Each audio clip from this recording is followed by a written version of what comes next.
நண்பர்கள் அனைவருக்கும் வணக்கம். இன்று சபரிமலை சாஸ்தா சுவாமி ஐயப்பனின் முழு வாழ்க்கை வரலாற்றையும் இந்த ஒரே வீடியோல நீங்க தெரிஞ்சுக்கலாம்.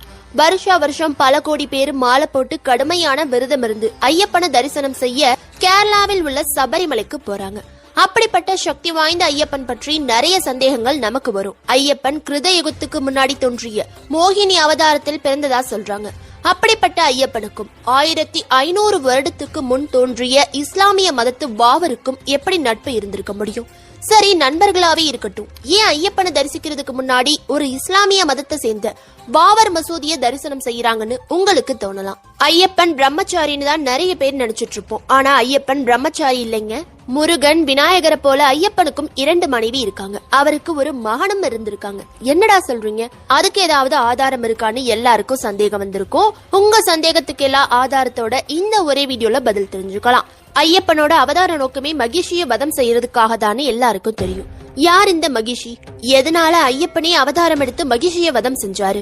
அப்படி வதம் செஞ்ச பிறகு சாபம் நீங்கிய மகிஷி ஏன் ஐயப்பனை திருமணம் செஞ்சுக்க ஆசைப்பட்டாங்க? ஐயப்பன் 2 பெண்களை திருமணம் செஞ்சிருக்காருன்னு சொல்றப்போ ஏன் மகிஷிய மட்டும் திருமணம் செஞ்சுக்கலன்னு இப்படி பல கேள்விகள் நமக்கு தோணும். இதுக்கெல்லாம் இந்த ஒரே வீடியோல பதில் தெரிஞ்சுக்கலாம். அதுக்கு முன்னாடி நீங்க முதல் முறையா நம்ம சேனல் வீடியோவை பாக்குறீங்க அப்படின்னா உடனே நம்ம சேனலை சப்ஸ்கிரைப் பண்ணிடுங்க. வாங்க இப்ப வீடியோக்குள்ள போலாம். வரமுனிங்கிற முனிவர் அகத்தியர்கிட்ட வாங்கின சாபத்தாலதான் மனித உடலும் எருமை தலையோட மகிஷாசுரனா பிறந்து துர்காதேவி கையால இறந்தார்னு கேள்விப்பட்டிருப்போம். மகிஷாசுரன் பிறந்ததுக்கு ஒரு முன்ஜென்ம கதை இருக்க மாதிரி மகிஷி பிறந்ததற்கும் ஒரு முன்ஜென்ம கதை சொல்லப்படுது. மும்மூர்த்திகளின் அவதாரமான தத்தாத்திரேயரின் மனைவியான லீலாவதி தத்தாத்திரேயர் மாதிரியே பல தவங்களும் வேள்விகளும் செய்து நிறைய வரங்களும் சக்திகளும் பெற்று விளங்கி இருக்காங்க. அவங்களுக்கு ஆணவமும் தலைகணமும் அதிகம். ஒரு முறை தன்னோட கணவரான தத்தாத்திரேயர்கிட்டயே தவத்தின் பலனாய் நம்ம 2 பேருக்கு கிடைச்ச சக்தியில் யார் சிறந்தவங்கன்னு கேள்வி கேட்டிருக்காங்க. தத்தாத்திரேயர் கொஞ்சம் கூட யோசிக்காம நான் தான் சொல்லியிருக்காரு. உங்களுக்கு இணையான சக்தி பெற்ற என்ன தாழ்த்தி பேசிட்டீங்க, நீங்க மகரிஷி இல்ல மகிஷின்னு சொல்லி திட்டிருக்காங்க. மகிஷா அப்படின்னா சமஸ்கிருதத்துல எருமைன்னு அர்த்தம், மகிஷின்னா பெண் எருமைன்னு அர்த்தம். இதை கேட்டதும் கோபப்பட்ட தத்தாத்திரேயர் அடுத்த ஜென்மத்தில் எருமை தலையும் மனித உடல் கொண்ட அரக்கியா பிறப்ப உன்னை சிவனுக்கும் விஷ்ணுவிற்கும் பிறக்கும் குழந்தையால் உன் சாபம் நீங்கும்னு சொல்லியிருக்காரு. அடுத்த ஜென்மத்துல ரம்பன்கிற அரக்கன் தனக்கு சக்தி வாய்ந்த குழந்தைங்க வேணும்னு அக்னி தேவனை நோக்கி தவம் இருந்து மகிஷாசுரனையும் மகிஷியும் ஒரு எருமை மாட்டிற்கு பெற்றெடுத்திருப்பான். ரொம்ப சக்தி படைத்த மகிஷாசுரனும் மகிஷியும் பிரம்மதேவனை நோக்கி கடுமையான தவம் இருந்து நிறைய வரங்கள் பெற்றிருக்காங்க. மகிஷாசுரனை தேவர்களும் கடவுளும் சேர்ந்து கொன்னதால மகிஷி பிரம்மதேவன் கிட்ட வித்தியாசமான 3 வரங்களை வாங்குறா. 1, 14 லோகங்கள்லயும் நான் ஆட்சி செய்யணும். 2, நான் ஒவ்வொரு வாட்டி தோற்று விழும் போதும் மீண்டும் மீண்டும் பல மடங்கு பெரியவளா உருவம் எடுத்து திரும்ப வரணும். 3, சிவனுக்கும் விஷ்ணுவிற்கும் பிறக்கிற குழந்தையால் தான் எனக்கு மரணம் ஏற்படணும். அதுவும் அந்த குழந்தை சாதாரண மானிடனா பிறக்கணும். அந்த குழந்தைக்கு 12 வருடங்கள் பூர்த்தியாகி இருக்கணும்னு வரம் பெற்றிருக்கா மகிஷி. தேவர்களும் அசுரர்களும் பார்க்கடலுக்கடையும் போது வெளிவந்த அமிர்தத்தால ஏற்பட்ட சண்டையை தீர்த்து வைக்க விஷ்ணு பகவான் மோகினி அவதாரம் எடுத்த போது சிவனுக்கும் மோகினிக்கும் பிறந்தவர் தான் ஐயப்பன். ஐயப்பன் பிறப்புக்கான நோக்கமே மகிஷிய வதம் செய்யறது. அதோட தீவிர சிவபக்தரான பந்தல மகாராஜ சேகர் குழந்தை இல்லைன்னு ரொம்ப கவலையோட இருந்திருக்காரு. சிவனை நோக்கி பிரார்த்தனை செஞ்சு வந்திருக்காரு. 2 விஷயத்தையும் நிறைவேற்றதா ஐயப்பனை பம்பை நதிக்கரையில் பந்தல மகாராஜாக்கு கிடைக்கிற மாதிரி செஞ்சிருக்காங்க. பந்தல மகாராஜா வேட்டையாட காட்டுக்கு போயிருந்தப்போ ஒரு குழந்தையோட அழுக்குரல் கேட்டிருக்கு. ஒரு மரத்தடியில கழுத்துல மணியோட பிரகாசமான ஒளி வீசி இருக்கு. அரசனோட கவனம் முழுவதும் அந்த குழந்தை கிட்ட போயிருக்கு. யாரும் இல்லாத காட்டுல இப்படி தெய்வாம்சம் பொருந்திய குழந்தைய அந்த சிவபெருமான் தான் கொடுத்திருக்காருன்னு ஏத்துக்கிட்டு தன்னோட மனைவி கிட்ட அந்த குழந்தையை கொடுத்திருக்காரு. கழுத்துல மணியோட பிறந்ததால மணிகண்டன் பெயர் வச்சு தங்களோட குழந்தை போல ரொம்ப பாசத்தோட வளர்த்து வந்திருக்காங்க 2 பேரும். கொஞ்சம் வருஷம் கழிச்சு ராணி கர்ப்பம் அடைஞ்சு அவங்களுக்கு ஒரு குழந்தையும் பிறந்திருக்கு. மணிகண்டன் வந்த நேரம் நமக்கு எல்லாமே நல்லதா நடக்குதுன்னு மணிகண்டனை தங்களோட மூத்த பையனாவே வளர்த்து வந்திருக்காங்க. குருகுலத்துக்கு அனுப்பி மணிகண்டனை அனைத்து வித்தைகளையும் கற்று வர சொல்லியிருக்காங்க. மணிகண்டனும் எல்லா வித்தைகளிலும் சிறந்து விளங்கி இருக்காரு. கற்றுக் கொடுத்த குருவுக்கு நன்றி செலுத்துற விதமா அவரோட வாய் பேச முடியாத பையனை பேச வச்சு குரு தட்சணை கொடுத்திருக்காரு. பிறகு ராஜ்யம் வந்ததும் அரசன் தனக்கு வயசாகிட்டே போகுது. உடனே பட்டத்து இளவரசனா மணிகண்டனை கூடிய சீக்கிரம் அரசனா முடிசூடணும்னு சொல்றாரு. இதை கேட்டதும் தீய எண்ணம் கொண்ட மந்திரி வயசான இந்த அரசனுக்கு அப்புறம் எனக்கு தான் அந்த அரச பதவி கிடைக்கணும்னு பார்த்தா இப்ப எங்கிருந்தோ வந்த இந்த பையனுக்கு அரச பதவி கொடுக்க போறேன்னு சொல்றாருன்னு எப்படியாச்சும் மணிகண்டனை வதம் செய்யணும்னு பல சதி திட்டங்களை தீட்டுறாரு. ராணியோட மனசுலயும் கொஞ்சம் கொஞ்சமா நஞ்ச விதிக்க ஆரம்பிக்கிறாரு. நீங்க பெற்ற பிள்ளைக்கு அரச பதவி கொடுக்காம யாரோ பெற்ற பிள்ளைக்கு உங்க கணவர் மகுடம் சூட்டி அழகு பார்க்க நினைக்கிறாரு. என்னால இதை தாங்கிக்க முடியலன்னு ராணியோட மனச மாத்துறான். ராணியும் மந்திரி சொல்றதுதான் சரின்னு மந்திரி சொல்றபடி நடக்க ஆரம்பிக்கிறாங்க. தனக்கு தீராத வயிற்று வலி இருக்கு, இந்த பிரச்சனை சரி பண்ண புளிப்பால் குடிச்சா சரியாகும்னு அரண்மனை வைத்தியரை போய் சொல்ல வச்சிருக்காங்க. பாசக்கார மணிகண்டனும் தன்னோட அம்மாக்கு புளிப்பால் கொடுத்தா சரியாகிடும்னா நான் இப்பவே காட்டுக்கு போய் கொண்டுட்டு வரேன்னு சொல்லி கிளம்பி இருக்காரு. பந்தல மகாராஜா எவ்வளவோ தடுத்து பார்த்தும் மணிகண்டன் கேட்கல. நான் கண்டிப்பா போய் புளிப்பாலோட வந்து அம்மாவோட பிரச்சனைய சரி பண்ணுவேன்னு சொல்லி இருக்காரு. பந்தல மகாராஜா தன்னோட மகன் சாப்பிடுறதுக்காக அவருக்கு பிடிச்ச நெய் பலகாரங்களையும் சிவனோட அருள் எப்போதும் இருக்கணும்னு சொல்லி 3 கண்ணுடைய முழு தேங்காயையும் அதுல விஷ்ணுவை குறிக்கிற மாதிரி நெய்ய நிரப்பி இருமுடி கட்டி அனுப்பி இருக்காரு.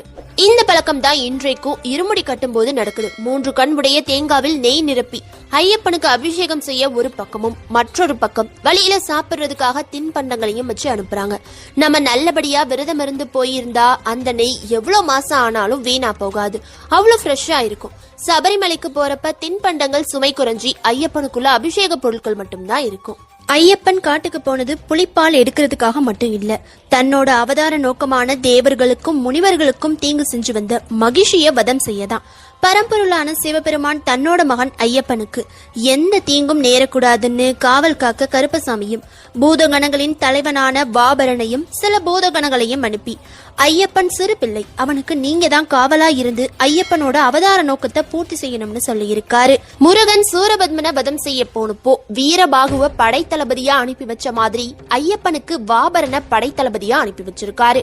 வாபரன் உதவியோட ஐயப்பன் மகிஷிய வதம் செஞ்சிருக்காரு. மகிஷி நிலத்தில் விழுந்தாள். மீண்டும் மீண்டும் அதிக பலம் பெற்று வரக்கூடிய சக்தி இருந்ததால நதியில தூக்கி வீசி மீண்டும் எழுந்து வர முடியாதபடி மகிஷி மேல ஒரு பாறையை போட்டு அது மேல ஐயப்பன் நர்த்தனம் ஆடி இருக்காரு. ஐயப்பனோட பாதம் பட்டதும் அரக்கி மகிஷி ஒரு அழகான பெண்ணாக தோன்றி ஐயப்பனோட பாதம் பணிஞ்சிருக்காங்க. தன்னோட முன்ஜென்ம கதையும் தன்னோட சாபத்தையும் சொல்லி உங்களால தான் என்னோட சாபம் நீங்கி இருக்கு, என்ன காப்பாத்தன நீங்களே என்ன திருமணம் செஞ்சுக்கோங்கன்னு கேட்டிருக்காங்க. அப்போ ஐயப்பன் சபரிமலைக்கு எந்த வருடம் கன்னிசாமி மாலை போட்டு என்ன தரிசனம் செய்ய வரலையோ அப்ப உங்களை நான் திருமணம் செஞ்சுக்கிறேன்னு வாக்கு கொடுத்திருக்காரு. நீங்க என் சன்னதிக்கு பக்கத்திலேயே மஞ்சள் மாதாவா இருந்து இங்க வரும் பக்தர்கள் கோரிக்கையை நிறைவேற்றுவாங்கன்னு சொல்லியிருக்காரு. எருமை உருவம் கொண்ட மகிஷிய வாபரன் உதவியோட வதம் செஞ்சு எருமை கொல்லியான அந்த இடத்தை எருமேலின்னு சொல்லப்படுது. அந்த எருமேலியில வாபரனை இங்கேயே இருந்து என்ன பார்க்க வரும் பக்தர்களுக்கு எந்த தீங்கும் நேராம பாதுகாத்து காவல் புரிய சொல்லியிருக்காரு. வாபரன் செஞ்ச உதவிக்கு நன்றி கடனா வருங்காலத்தில் ஒரு கோவில் கட்டி என் பக்தர்கள் ஒன்ன தரிசனம் செஞ்ச பிறகுதான் என்ன வந்து தரிசனம் செய்வாங்கன்னு சொல்லியிருக்காரு. மகிழ்ச்சியுடனான போரில் வெற்றி பெற்ற சந்தோஷத்தில் வாபரனும் அவரோட நண்பர்களும் வேடம் அணிந்து நடனமாடி கொண்டாடி இருக்காங்க. அந்த நிகழ்வுதான் பேட்டை துள்ளல்னு இப்பவும் ஐயப்ப பக்தர்கள் கொண்டாடிட்டு வராங்க. எவ்வளவு களைப்பா இருந்தாலும் இந்த இடத்துக்கு போன பிறகு எங்கிருந்துதான் அந்த உற்சாகமும் சக்தியும் கிடைக்குதுன்னு யாருக்கும் தெரியாது. அந்த அளவுக்கு துள்ளி குதிச்சு கொண்டாடுவாங்க. இந்து மத கடவுளான வாபர்ன காலப்போக்கில் வாபருங்கிற முஸ்லிம் கடவுளா மாத்திருக்காங்க. அதை பற்றி இப்ப பார்க்கலாம். 1500 வருடத்திற்கு முன்பு அரேபிய நாட்டிலிருந்து வந்த இஸ்லாமியர்கள் சில அரசர்களை பல்வேறு காரணத்திற்காக ஆசை வார்த்தை கூறி அடிமைப்படுத்தி வச்சிருக்காங்க. பந்தல அரச குடும்பத்தை சேர்ந்தவர் இஸ்லாமியர்களுக்கு ஆதரவாக எருமேலியில் கூடாரம் அமைத்து ஐயப்ப பக்தர்களிடம் நிதி வசூல் செய்து கொள்ள செப்பு பட்டயத்துல எழுதி கொடுத்திருக்காரு. அந்த இஸ்லாமியர்கள் ஹிந்து தெய்வமான வாபரனை இஸ்லாமியத்தர் வாபர்னு மாத்தி ஒரு பள்ளிவாசல கட்டி இருக்காங்க. அதோட ஐயப்பனும் வாபரனும் ஒரே காலத்தில் வாழ்ந்தவங்க. வாபர் தான் ஐயப்பன் ஜெயிக்க உதவி செஞ்ச சிறந்த நண்பர்கள்னு ஒரு கதை சொல்லி வராங்க. இதுக்கெல்லாம் ஆதாரம் இல்லாததால நம்ம மக்களும் யோசிக்காம அவங்க சொல்றதையே ஏத்துக்கிட்டு வராங்க. அந்த இடத்துல வாபரன்கிற காவல் தெய்வம் காவல் காக்கிறது உண்மை. எந்த பெயர் சூட்டி வந்தாலும் அந்த இடத்துக்கு ஒரு மதிப்பு உண்டு. சில ஹிந்து நண்பர்கள் ஐயப்பனும் இஸ்லாமிய வாபரும் நண்பர்களா இருந்திருக்க முடியாது, அந்த பள்ளிவாசலுக்கே போகாம நிறைய பேர் நேரடியா ஐயப்பனை மட்டும் தரிசனம் செஞ்சுட்டு வராங்க. அப்படி செய்யாதீங்க. அந்த இடத்துல நம்ம காவல் தெய்வமும் இருக்காரு. அவர் அருளாலையும் கருப்பசாமி அருளாலையும் தான் நம்ம நல்லபடியா ஐயப்பனை தரிசனம் செஞ்சுட்டு வர முடியுது. ஐயப்பன் மகிழ்ச்சியை வதம் செஞ்சுட்டு புலிகளை பார்க்க போறாரு. புலிகள் எல்லாம் ஐயப்பனை பார்த்து வணங்கி தன்னோட தோல் மேல அமர சொல்லி நூற்றுக்கணக்கான புலிப்படை சூழ பந்தல நாட்டுக்கு வந்திருக்காரு ஐயப்பன். இந்த கண்கொள்ளா காட்சியை பார்த்த எல்லாரும் வாயடைச்சி உறைஞ்சு போய் நின்று இருக்காங்க. யாராலையும் நெருங்க முடியாத புலியோட மடியிலேந்து பால் எடுத்துட்டு வான்னு சொல்லி அனுப்புனா நூற்றுக்கணக்கான புலிப்படை சூழ அரண்மனைக்கு வந்ததை பார்த்து செஞ்ச தவறுக்கு மந்திரியும் மகாராணியும் மன்னிப்பு கேட்டிருக்காங்க. ஐயப்பனும் தன்னோட அவதார நோக்கத்தை சொல்லி முதல்ல எருமேலியில பாபரனுக்கு ஒரு கோவில் கட்டுங்க, பிறகு நான் விடுற அம்பு எங்க போய் விழுகுதோ அங்க எனக்கு ஒரு கோவில கட்டுங்க, பக்கத்திலேயே மஞ்சள் மாதாவுக்கு ஒரு சன்னதி கட்டுங்க, இந்த இடத்துல ஒரு மண்டலம் விரதம் இருந்து என்ன வந்து தரிசிக்கிற மக்களுக்கு அவங்க வேண்ட வரத்தை நான் கொடுப்பேன்னு சொல்லி இருக்காரு. ஐயப்பன் சபரிமலையில 12 வயது நிரம்பிய வாலிபனாகவும் பிரம்மச்சரிய விரதத்தை கடைபிடிப்பவரா காட்சி கொடுக்கிறாரு. என்னடா ஐயப்பன் பிரம்மச்சாரி இல்ல, அவருக்கு 2 மனைவிகள் இருக்காங்கன்னு சொல்லிட்டு இப்போ நீங்களே ஐயப்பன் பிரம்மச்சாரின்னு சொல்றீங்கன்னு கேட்கலாம். முருகப்பெருமான வட இந்தியாவில் பிரம்மச்சாரி கார்த்திகேயன்னு சொல்லி வழிபடுவாங்க. நம்ம தென்னிந்தியாவில் முருகனுக்கு 2 மனைவிகள் இருக்காங்கன்னு சொல்லி வழிபட்டு வரும். அதே கொஞ்சம் வித்தியாசமா நம்ம பிள்ளையார் பிரம்மச்சாரின்னு சொல்றப்போ வட இந்தியாவில் சித்தி புத்தின்னு 2 மனைவிகள் இருக்காங்கன்னு சொல்லி வழிபட்டு வராங்க. ஆனா ஐயப்பனுக்கு வட இந்தியா தென்னிந்தியா பிரச்சனை எல்லாம் தேவையில்லை. ஒரே மாநிலத்திலேயே அவரை பிரம்மச்சாரியாகவும் வழிபடுறாங்க, 2 மனைவிகளோடவும் வழிபடுறாங்க. முருகனுக்கு எப்படி தமிழ்நாட்டுல அறுபடை வீடுகள் இருக்கோ அதே மாதிரி ஐயப்பனுக்கு கேரளாவில் அறுபடை வீடுகள் உண்டு. அதுல சபரிமலை முதன்மையான இடம். இங்க பிரம்மச்சாரியா காட்சி கொடுக்கிறாரு. ஆரியங்காவுங்கிற இடத்துல ஒரு மனைவியோடவும் அச்சங்கோவில்ங்கிற இடத்துல 2 மனைவிகளோடவும் காட்சி கொடுத்து வராரு நம்ம ஐயப்பன். எல்லாருக்கும் இன்னொரு சந்தேகம் தோணும், அது எப்படி மகிழ்ச்சி ஆசைப்பட்டா மட்டும் கல்யாணம் பண்ணிக்க மாட்டேன்னு சொல்லிட்டு அப்புறம் 2 பொண்ணை ஐயப்பன் திருமணம் செஞ்சுக்கிட்டாருன்னு. அதுக்கு என்ன காரணம்னா, மகிழ்ச்சி முன் ஜென்மத்தில் தத்தாத்திரேயரோட மனைவி லீலாவதி. தத்தாத்திரேயர் மும்மூர்த்திகளோட அவதாரம் மாதிரியே லீலாவதியும் துர்கை, சரஸ்வதி, லக்ஷ்மின்னு 3 தேவிகளோட அவதாரமா பிறந்தவங்க. ஐயப்பன் விஷ்ணுவுக்கும் சிவனுக்கும் பிறந்தவர். அதுபடி லீலாவதி அவருக்கு தாய் ஸ்தானம் ஆவாங்க. அது மட்டும் இல்லாம ஒரு பெண்ணை காப்பாற்றியதால ஐயப்பன் லீலாவதியோட ஒரு மகன் ஆவாரு. அதனால்தான் லீலாவதிய மஞ்சள் மாதா, மல்லிகைபுரத்தம்மாவா இருந்து தன்னோட பக்தர்களுக்கு ஆசி வழங்க சொல்லி இருக்காரு. ஐயப்பனோட 2ஆம் படை வீடு அச்சங்கோவில். நிறைய நபர்களுக்கு இருக்கிற சந்தேகம், நம்ம ஊர்ல இருக்க ஐயப்பன் கோவில்கள் எல்லாம் பெண்களை அனுமதிக்கிறாங்களே, ஏன் கேரளா மட்டும் அனுமதிக்கிறது இல்லைன்னு கேட்பாங்க. விவரம் தெரிஞ்சவங்களுக்கும் கேரளா நண்பர்களுக்கும் நல்லா தெரியும். அறுபடை வீடுகளான ஐயப்பன் கோவில்கள்ல சபரிமலையில மட்டும் பிரம்மச்சாரியாகவும், மற்ற இடத்துல குழந்தையாகவும், வேட்டை மன்னனாகவும், ஒரு மனைவி மற்றும் 2 மனைவி என்று குடும்பஸ்தனாகவும் காட்சி கொடுத்து வராரு. இதுல சபரிமலைக்கு மட்டும் குறிப்பிட்ட வயது பெண்கள் வராதீங்க, ஏன்னா அவர் பிரம்மச்சரிய விரதம் மேற்கொள்றதாலன்னு சொல்றாங்க. மற்ற 5 படை வீடுகளுக்கும் பெண்கள் தாராளமா போய் தரிசனம் செஞ்சுட்டு வரலாம். பரசுராமர் தான் தர்மசாஸ்தாவான ஐயப்பனுக்கு தன்னோட கையால சிலைகளை செஞ்சு பிரதிஷ்டை செஞ்சார்னு கேள்விப்பட்டிருப்போம். அதுல நெருப்பு மற்றும் பல இயற்கை சீற்றங்களால் இஸ்லாமிய படையெடுப்பாலையும் பலவிதமான சிலைகள் சேதமடைஞ்சிருக்கு.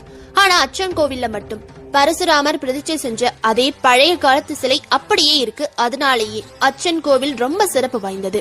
இப்போ ஐயப்பனுக்கு எப்படி திருமணம் நடந்துச்சுன்னு பார்க்கலாம். திருவிதாங்கூர் மன்னருக்கு பட்டு வஸ்திர துணிகளை நெய்து தரும் பணிகளில் மதுரையை சேர்ந்த சௌராஷ்டிரா சமூகத்தை சேர்ந்த சிலர் ஈடுபட்டு வந்திருக்காங்க.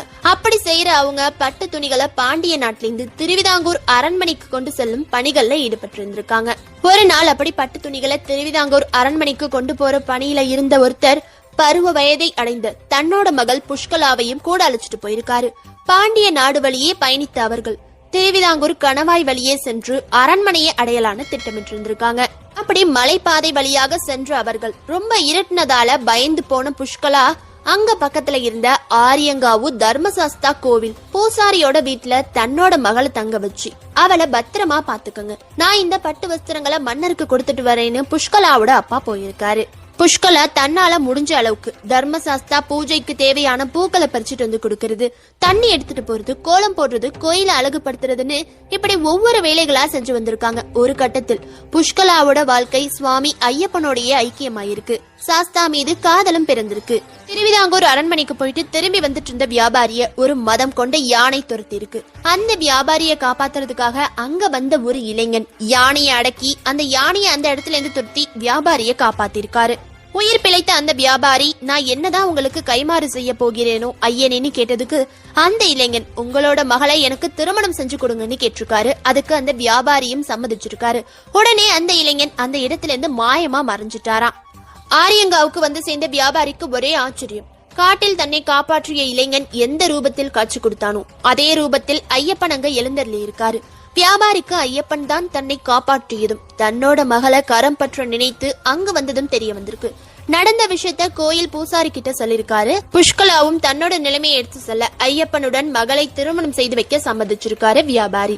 இதுக்கு திருவிதாங்கூர் மன்னரும் அனுமதி கொடுக்க திருமண ஏற்பாடுகளை செய்த வியாபாரி மதுரையில இருக்க சொந்த பந்தங்களை எல்லாம் கூப்பிட்டு திருமண நாளில் ஐயப்பனே நேரில் தோன்றி புஷ்கலாவை திருமணம் செஞ்சுக்கிட்டாரு. ஒவ்வொரு வருஷமும் ஐயப்பன் புஷ்கலா திருமண நிகழ்ச்சி மார்கழி மாதத்துல நடைபெற்று வருது. இந்த நிகழ்வின் போது மதுரையை சேர்ந்த சௌராஷ்டிரா சமூகத்தை சேர்ந்த சில குல பெண்ணான புஷ்கலைக்கு சீதனத்தை எடுத்துட்டு வராங்க. அது மட்டும் இல்லாம ஐயப்பனுக்கு பூரணிங்கிற மனைவி உள்ளதாகவும் சத்யகாங்கிற மகன் உள்ளதாகவும் சொல்லப்படுது. சபரிமலையில் பிரம்மச்சரியாக வீற்றிருக்கும் ஐயப்பன் ஆரியங்கா தர்மசாஸ்தா கோயிலின் கிரகஸ்தனா அருள் பாலிச்சுட்டு வராரு. திருமண தடை உள்ளவர்கள் இந்த கோயிலுக்கு போய் வேண்டிக்கிட்டா சீக்கிரமே திருமணம் நடக்கும்ங்கிறது நம்பிக்கையா இருக்கு. ஐயப்பனுக்கு பல்வேறு கோயிலை கட்டியதா கூறப்படும் பரசுராமர் தான் இந்த கோயிலையும் கட்டியிருக்காரு. ஐயப்பனும் ஐயனாரும் ஒருத்தர் தான் நிறைய பேர் சொல்லி கேள்விப்பட்டிருப்போம். சிவனுக்கும் விஷ்ணுவிற்கும் பிறந்தவர் தான் ஐயப்பனும் ஐயனாரும். உருவம் இரண்டும் ஒற்றுமையா இருந்தாலும் ஆனா நம்ம மனசை ஏத்துக்காது. ஏன்னா ஐயப்பன் பிரம்மச்சாரி, ஐயனார் 2 மனைவியோட இருக்காரு. எப்படி இவரை அவர் கூட கம்பேர் பண்ண முடியும்னு நம்ம ஊர்ல ஐயனாருக்கும் பலவிதமான கதைகள் சொல்லப்பட்டாலும் அச்சன் கோவில் ஐயப்பன் 2 மனைவியோட இருக்கத பார்த்தா ஆமாப்பா ஐயனாரும் ஐயப்பனும் ஒண்ணுதான் போலன்னு நம்ம மனசே ஆமான்னு சொல்லும். முதல்ல கருப்பசாமியோட பிறப்பை பத்தி பாப்போம். ராமாயண காலத்துல சீதை ராவணன் கிட்ட இருந்து மீட்ட ராமன் சில சந்தேகப்பட்டாங்கன்னு சீதையை தீக்குளிக்க வச்சு டெஸ்ட் பண்ண பிறகுதான் அயோத்திக்கு அழைச்சிட்டு போய் சந்தோஷமா வாழ்க்கை நடத்துவாரு. அயோத்தி மக்கள் ராவணன் கடத்தி வச்சிருந்த சீதைய ராமர் எப்படி சந்தேகப்படாம குடும்பம் நடத்துறாரு, இவர்னால மத்தவங்களும் தப்பா நடந்துக்க போறாங்கன்னு ராமரோட ஆட்சியை குறை சொல்றாங்க. ஏற்கனவே தீக்குள்ள வந்து ப்ரூஃப் பண்ணியும் விடாம கர்ப்பமா இருந்த சீதைய வால்மீகி முனிவரோட ஆசிரமத்துக்கு அனுப்பி வைக்கிறாரு ராமர். சீதை வால்மீகி முனிவரோட ஆசிரமத்துல ராமரோட மகன் லவனை பெற்று வளர்க்குறாங்க. ஒரு நாள் சீதை தண்ணி எடுத்துட்டு வரேன்னு லவனை பாத்துக்கோங்கன்னு வால்மீகி முனிவர் கிட்ட சொல்லிட்டு போறாங்க. வால்மீகி முனிவர் பூ பறிக்க லவனை தனியா விட்டுட்டு தோட்டத்துக்கு போயிட்டு திரும்ப வந்து பாக்குறாரு. சீதையோட மகன் லவனை காணும். சீதை சாப்பாடு கொடுக்க லவன் அழைச்சிட்டு போயிருக்காங்க. இதை தெரியாத முனிவர் இந்த விஷயம் சீதைக்கு தெரிஞ்சா என்னைய சபிச்சிடுவாங்கன்னு பயந்து போய் தர்பை புல்லை எடுத்து தன்னோட சக்தியை பயன்படுத்தி லவன் மாதிரியே ஒரு சிறுவனை உருவாக்குறாரு. சீதை லவனோட ஒன்னா குடிலுக்கு திரும்ப வராங்க. லவன் மாதிரியே இன்னொரு பையன் அங்க இருக்கான். அப்புறம் வால்மீகி முனிவர் நடந்த விஷயத்த சொல்லி இந்த சிறுவனையும் உன் மகன் போலவே வளர்த்துவான்னு சொல்றாரு. அவனுக்கு குஷன்னு பெயர் வச்சு வளர்த்து வராங்க. ராமருக்கு பிறந்தது ஒரு குழந்தைதான். ஆனா வால்மீகி முனிவரோட தப்பால ராமருக்கு 2 குழந்தை ஆகிட்டு. அதுக்கப்புறம் ரொம்ப வருஷம் கழிச்சு சீதையை சந்திச்ச ராமர் சீதையை பார்த்து இந்த 2 பேர்ல யார் என்னுடைய குழந்தைன்னு கேக்குறாரு. கோபப்பட்ட சீதை உடனே தீ மூட்டி அதுல பிரவேசிக்கிறாங்க. அதுல தன்னோட 2 பசங்களையும் தீயில நடக்க சொல்றாங்க. அப்போ லவன் எதுவுமே ஆகாம வந்துடுறான். குசன் நெருப்புல கருகி போயிடுறான். ராமர் குசனுக்கு திரும்ப உயிர் கொடுத்து கருப்பான சொல்லி கூப்பிட்டிருக்காரு. அதுல இருந்துதான் கருப்பன் கருப்பண்ணசாமின்னு எல்லாரும் சொல்ல ஆரம்பிச்சிருக்காங்க. இந்த விஷயம் கிராமத்து கதைகள்ல சொல்லிட்டு வராங்க. கருப்பசாமி தான் ராமரோட மகன். ஆனா எந்த ப்ரூஃபும் இல்ல. கொஞ்ச நாள்ல சீதை 2 மகன்களையும் ராமர் கிட்ட ஒப்படைச்சிட்டு இறந்துட்டாங்கன்னு சொல்றாங்க. அப்புறம் கருப்பசாமிக்கும் ஐயப்பனுக்கும் என்ன சம்பந்தம்னு பாக்கலாம். புலிப்பால் கொடுத்தாதான் வலி சரியாகும்னு மருத்துவர்கிட்ட சொல்லி ஐயப்பனை ஏமாத்தி காட்டுக்கு அனுப்ப பாக்குறாங்க. எல்லா விஷயத்தையும் தெரிஞ்சுக்கிட்ட ஐயப்பன் தன் அம்மாவோட ஆசையை நிறைவேற்ற காட்டுக்கு போறாரு. அப்போ தேவர்களும் ரிஷிகளும் மகிழ்ச்சி அரக்கினால நடக்கிற பிரச்சனைய சொல்றாங்க. அப்போ ஒரு தந்தையா சிவபெருமான் தன்னோட அம்சமான கருப்பசாமிய கூப்பிட்டு ஐயப்பன் சின்ன பையன், நீ அவனுக்கு சேனாதிபதியா இருந்து அவனுக்கு உதவி செய்யணும் சொல்லியிருக்காரு. அதனாலதான் கருப்பசாமி ஐயப்பனுக்கு எப்போதும் காவலா இருந்திருக்காரு. ஐயப்பனும் மகிழ்ச்சிய வதம் செய்யறாரு. தேவர்கள் எல்லாரும் சந்தோஷப்படுறாங்க. அப்போ ஐயப்பனோட ஆசையை நிறைவேற்ற இந்திர தேவன் புலியா மாறி ஐயப்பனை சுமந்து பந்தல நாட்டுக்கு போறாரு. மத்த தேவர்களும் புலியா மாறி ஒன்னா வராங்க. ஒரு முறை தன்னோட அப்பா பந்தல மகாராஜா தன்னை தரிசிக்க வந்ததால எழுந்திருச்சு மரியாதை கொடுக்க போயிருக்காரு ஐயப்பன். கடவுள் சாதாரண மனுஷங்களுக்காக எந்திரிக்க கூடாதுன்னு சொல்லி தாங்கிட்ட இருந்த துண்டை ஐயப்பன் கால்ல போட்டிருக்காரு. அதனாலதான் ஐயப்பன் சிலை கவனிச்சு பாத்தீங்கன்னா 2 கால்லையும் ஒரு துணி கட்டி இருக்க மாதிரி இருக்கும். உட்கார்ந்து இருந்த நிலையில இருந்து மேல கொஞ்சம் எந்திரிச்ச போது தடுத்ததால ஐயப்பன் சிலை அப்படி காட்சி கொடுத்திருக்காரு. யாரெல்லாம் ஐயப்பனும் ஐயனாரும் ஒருத்தர்னு நம்புறீங்க? இந்த வீடியோ எப்படி இருந்துச்சு? புதுசா நீங்க ஐயப்பன் பற்றி என்னெல்லாம் தெரிஞ்சுக்கிட்டீங்கன்னு கமெண்ட்ல சொல்லுங்க. ஏற்கனவே சபரிமலை போன நண்பர்கள் உங்க அனுபவத்தையும் வாவர் மசூதி மற்றும் அச்சன் கோவிலுக்கெல்லாம் போயிருக்கீங்களான்னு கமெண்ட் பாக்ஸ்ல கமெண்ட் பண்ணுங்க. இது போல மேலும் பல சுவாரஸ்யமான ஆன்மீக தகவல்களை உடனுக்குடன் தெரிந்து கொள்ள நம்ம டிஎன் ட்ரெண்ட் யூடியூப் சேனலை சப்ஸ்கிரைப் பண்ணுங்க. கூடவே இருக்க நோட்டிபிகேஷன் பெல் ஐகானை கிளிக் பண்ணி ஆல் செட் பண்ணிக்கோங்க. மீண்டும் ஒரு நல்ல தகவல் கொண்ட வீடியோ மூலமா சந்திக்கிறோம். இப்படிக்கு TN trend admin Karthik, voice artist Swathi. நன்றி, வணக்கம்.